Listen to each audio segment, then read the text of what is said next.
രാജ്യത്തിൻ്റെ വളർച്ചാ നിരക്ക് സൂചിപ്പിക്കുന്നത് ആ രാജ്യത്തിൻ്റെ വിനിമയത്തിന് ഉപയോഗിക്കുന്ന കറൻസി ലോകത്തിലെ ഡോളറുമായി എങ്ങനെ നിൽക്കുന്നു എന്നതിൻ്റെ അടിസ്ഥാനത്തിലാണ്.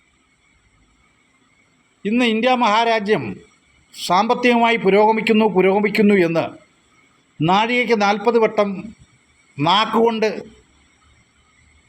കോണകമുടുക്കുന്ന സംഘിപുത്രന്മാരും അവരുടെ യൂട്യൂബ് ചാനലും അതുപോലെ തന്നെ പത്രമാധ്യമങ്ങളും ചില സത്യങ്ങൾ ജനങ്ങളിൽ നിന്ന് മറച്ചു വെക്കുന്നു. നരേന്ദ്രമോദി ഗവൺമെൻറ് ഇന്ത്യ മഹാരാജ്യത്ത് അധികാരത്തിൽ വരുമ്പോൾ $1 ഒരു ഇന്ത്യക്കാരന് വാങ്ങണമെങ്കിൽ ഇന്ത്യയുടെ 52 രൂപ കൊടുത്താൽ മതിയായിരുന്നു. 52 രൂപ കൊടുക്കുമ്പോൾ ഇന്ത്യ മഹാരാജ്യത്ത് ഒരു പൗരന് $1 ലഭിക്കുമായിരുന്നു.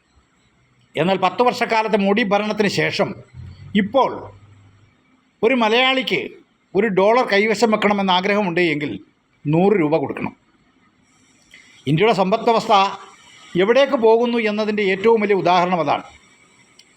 നരേന്ദ്രമോദിയും അതുപോലെ തന്നെ സംഘപുത്രന്മാരും ഇന്ത്യ വികസിക്കുന്നു എന്നാണ് പറയുന്നത്.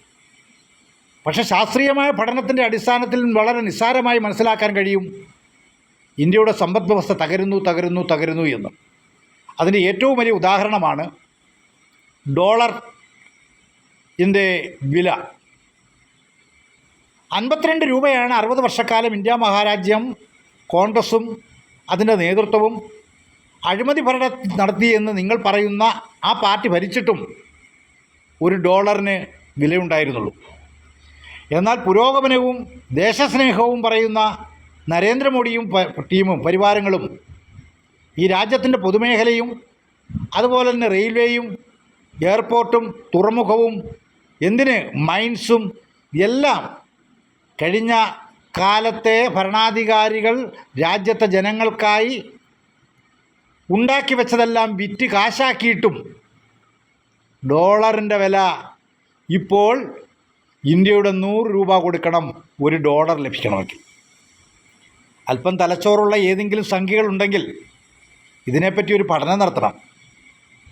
എന്തുകൊണ്ടാണ് ഈ ദുർഗതി ഇന്ത്യക്കുണ്ടാകുന്നത്? ഇതെവിടേക്ക് പോകും? ഇന്ത്യ മഹാരാജ്യത്തെ എവിടെ കൊണ്ട് എത്തിക്കും? ചിന്തിക്കുവാൻ ഓരോ ഇന്ത്യൻ ജനാധിപത്യ വിശ്വാസികളും തയ്യാറാകില്ല എങ്കിൽ ശ്രീലങ്കയുടെ അവസ്ഥ നമുക്ക് നാളുകളിൽ ഉണ്ടാകും. എത്യോപ്യയുടെ അവസ്ഥ നമുക്ക് നാളുകളിൽ ഉണ്ടാകും. ഇവിടെ അദാനിമാരും അംബാനിമാരും തടിച്ചു കൊഴുക്കും. രാജ്യം ഭരിക്കുന്ന ഭരണാധികാരിയുടെ മക്കളുടെ കമ്പനികൾ കോടികളിൽ നിന്നും കോടികളിലേക്ക് കുതിച്ചുയർന്ന് അവർ കോടീശ്വരന്മാരും ശതകോടീശ്വരന്മാരുമായി മാറും.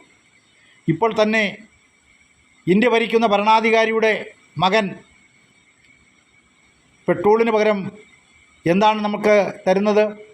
പെട്രോളിൽ കലർത്തുവാൻ വേണ്ടി എത്തനോൾ എന്ന സാധനം.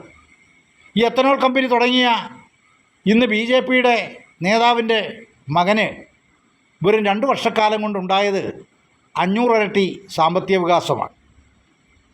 അങ്ങനെ ഇന്ത്യ മഹാരാജ്യത്തെ ജനങ്ങൾക്ക് കഴിക്കേണ്ട അരി ഉപയോഗിച്ചുകൊണ്ട് എത്തനോൾ ഉണ്ടാക്കി പെട്രോളിൽ കലർത്തി നമ്മളെക്കൊണ്ട് കൂടുതൽ വില വാങ്ങി നമ്മളെ പിച്ചച്ചട്ടിയിലേക്ക് കൊണ്ടെത്തിക്കുന്നു എന്ന യാഥാർത്ഥ്യം നാം തിരിച്ചറിയണം. ഡോളറിന് വില കൂടുമ്പോൾ ഇന്ത്യൻ പ്രധാനമന്ത്രിയുടെ നാവിൽ നിന്നും ഒന്നും പുറത്തേക്ക് വരുന്നില്ല. അമേരിക്കയ്ക്ക് കീഴ്പ്പെട്ട് ജീവിക്കേണ്ടി വരുന്നത് കൊണ്ട് അമേരിക്കയ്ക്കെതിരെ പറയാൻ കഴിയുന്നില്ല. ഇറാനെ ആക്രമിക്കാൻ പോകുമ്പോൾ അമേരിക്കയ്ക്കും അതുപോലെ തന്നെ ഇസ്രയേലിനും അനുകൂലമായി നിലപാടെടുത്ത് നിശബ്ദത പാലിച്ച നരേന്ദ്രമോദിക്കും കൂട്ടാളികൾക്കും ഇപ്പോൾ മിണ്ടാട്ടമില്ല.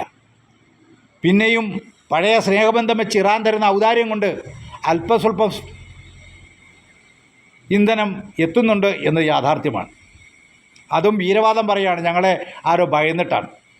അമേരിക്കയെ ഭയക്കാത്ത ഇറാൻ ഇന്ത്യയെ ഭയക്കുന്നു എന്ന് വീരവാദം പറയുന്ന സംഘിപുത്രന്മാരെ, നിങ്ങളെക്കുറിച്ച് ലജ്ജ മാത്രമാണ് എന്നെപ്പോലെയുള്ളവർക്കുള്ളത്. നിങ്ങൾ കാലദേശ പരിതസ്ഥിതികൾക്കനുസരിച്ച് പാഠങ്ങൾ പഠിക്കണം. ഇന്ത്യയുടെ പ്രധാനമന്ത്രി ഇന്ന് ചെന്നുപെട്ടിരിക്കുന്നത് എപ്സ്റ്റീൻ ഫയലിലാണ്. ഇത് സുബ്രഹ്മണ്യ സ്വാമി മുൻപേ തന്നെ പറഞ്ഞതാണ്. RSS നേതാവായ സുബ്രഹ്മണ്യ സ്വാമി പ്രധാനമന്ത്രിയുടെ വഴിവിട്ട ബന്ധത്തെപ്പറ്റി മുൻപേ പറഞ്ഞു. എപ്സ്റ്റീൻ്റെ ഫയലിൽ പേരുൾപ്പെട്ട ഇന്ത്യയിലെ നേതാക്കന്മാരാണ് ഇന്ന് ഇന്ത്യ ഭരിക്കുന്നത്. ആ എപ്സ്റ്റീൻ ഫയൽ ഇന്ന് കൈവശം വച്ചിരിക്കുന്ന അമേരിക്കയാണ്. അമേരിക്കയോട് പിണങ്ങിയാൽ ഇന്ത്യ ഭരിക്കുന്ന പല ഭരണാധികാരികളുടെയും നഗ്നചിത്രങ്ങൾ ഇന്ത്യയിലെ പത്രമാധ്യമങ്ങളിൽ വരും എന്നവർ ഭയക്കുന്നു. അതോടുകൂടി അവരുടെ ഭരണം തകരും എന്നവർ ഭയക്കുന്നു. അതുകൊണ്ടാണ് അമേരിക്കയ്ക്ക് കീഴ്പ്പെട്ട് ദാസ്യവേലയ്ക്ക് തുല്യമായി ഇന്ത്യ മഹാരാജ്യം ഇന്ന് പോകുന്നത് എന്ന ദുസ്ഥിതി രാജ്യസ്നേഹമുള്ള ഏതെങ്കിലും സംഖ്യകളുണ്ടെങ്കിൽ അവർ മനസ്സിലാക്കണം എന്നുകൂടി അഭ്യർത്ഥിക്കുകയാണ്.